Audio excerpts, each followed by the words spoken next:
Amin'ny tontolon'ny fampianarana ambony kosa indray dia fanamafisana ny fiara-miasa amin'ny Stony Brook University any New York no isan'ny tanjona tamin'ny dian'ny délégation avy any ministeran'ny fampianarana ambony sy ny fikarohana siantifika tany an-toerana ny 12 ka hatramin'ny 1 Mey lasa teo.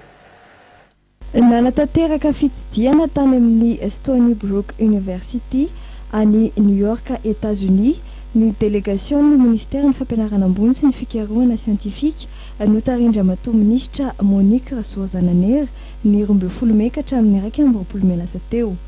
Nisy ny fanavaotso ny mpiara-miasa teo amin'ity ministère ity sy ity université amérikana ity ary fantatra fa anampy amin'ny fametrahana ny université numérique eto Madagasikara ny eo amin'ny lafiny fitsaboana nify ary ny lafiny fitsaboana mitodika amin'ny spécialisation ny fiara-miasa raha nijanona teo amin'ny lafiny fiarovana ny zavaboary zany teo aloha. Ho avy eto Madagasikara moa ny teknisiana avy amin'ity université amérikana ity ny volana Jona ka hatramin'ny volana Septembre amin'ity taona ity. Efa ho avy ety koa zany amin'ny volana Juin le atao hoe olona atao hoe Peter Small iresaka izy ndray dia resaka momba ny bibliotèque numérique araky ny firesakanay tao zany bibliotèque numérique satria misy bibliotèque ngeza be amin'ny Stony Brook tena lehibe ary zany dia mandefa ny cours mandefa ny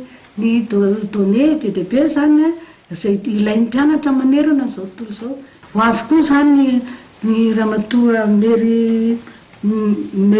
Marie zany no fiantsoana azy izay doyen faculté de dentaire médecine dentaire efa misehatra avy fa efa